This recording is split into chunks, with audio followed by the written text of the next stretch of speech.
Hello everyone, welcome to today's Halloween review. Today we'll be watching The Long Hair of Death, a movie about discourse, murder, and revenge from beyond the grave. So sit back, grab your popcorn, and let's get into the synopsis and review. The movie begins in the dungeon of a 15th century castle where a woman is being brought to her execution for her crimes of witchcraft. A search is put out for the woman's daughters, but the woman's oldest daughter has already snuck into the castle to speak with Count Humboldt, claiming she has evidence that her mother isn't a witch and that she knows who actually killed the Count's brother. She's willing to do anything to help her mother, and the Count begins to force himself on her. Meanwhile, the woman is burned alive, but not before she curses the Count and his family, and the Count murders the oldest daughter by throwing her down a waterfall in order to keep the secret of the woman's innocence from the town. Years later, the woman's youngest daughter, Elizabeth, having been raised by the Count, has grown up to look much like her mother and elder sister. The Count's son, Kurt, admits to having killed the Lord's brother, and the Lord grows furious. Elizabeth happens upon a secret passage in her room and finds the Count begging her mother's corpse for forgiveness for his part in her death. The Count is frightened when he thinks that the corpse is breathing and flees, forcing the youngest daughter to run. She ends up back in her room where Kurt tries to assault her. Kurt then announces his intentions to marry Elizabeth. The castle priest convinces the Count to give his blessing to the union, and the two are wed. There is, of course, no love lost between Kurt and Elizabeth, as they both freely admit to hating or just thinking each other are disgusting. Later, a plague begins to ravage the country, and the province's citizens begin trying to assault the castle. Elizabeth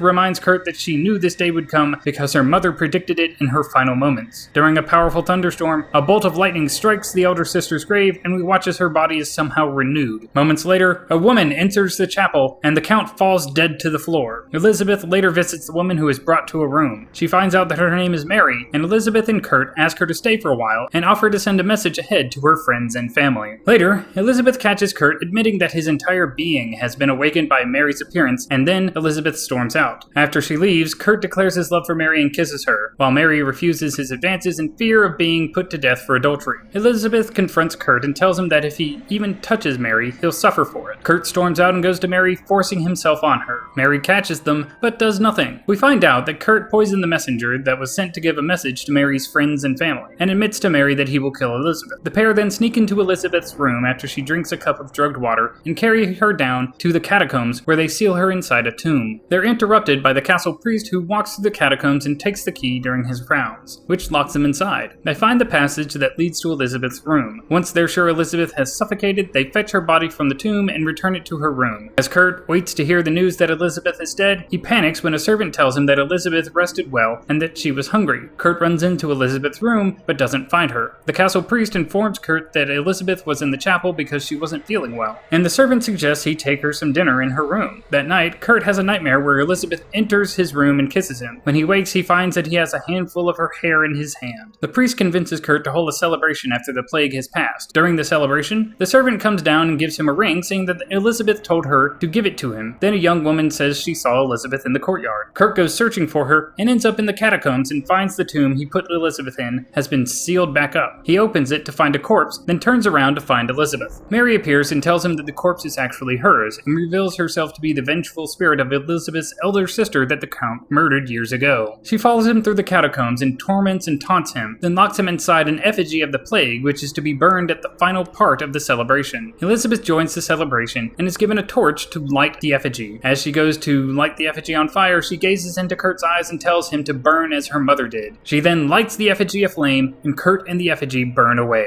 And thus ends the movie. The Long Hair of Death is probably among the better foreign films of its time. Decent acting and writing do a lot to help the movie move along without dragging its feet too much, like other movies of its time tended to do. The overall premise is interesting, and its twist at the end is a real shocker if you've never seen it before. Though, admittedly, because things like that have been done a lot since then, it loses some of its punch these days. I definitely recommend giving this one a watch. It has a great score, which I enjoy listening to, so that's another bonus. I think that will wrap up today's Halloween review. This one was a treat to go back and enjoy. I hope you all take the time out to give it a watch. If you enjoyed the video, please consider giving it a like. If you didn't, go ahead and give it a dislike and let me know why in the comments. Consider subscribing to the channel as well for more content to come. I hope you all have a great day, and remember, stay positive.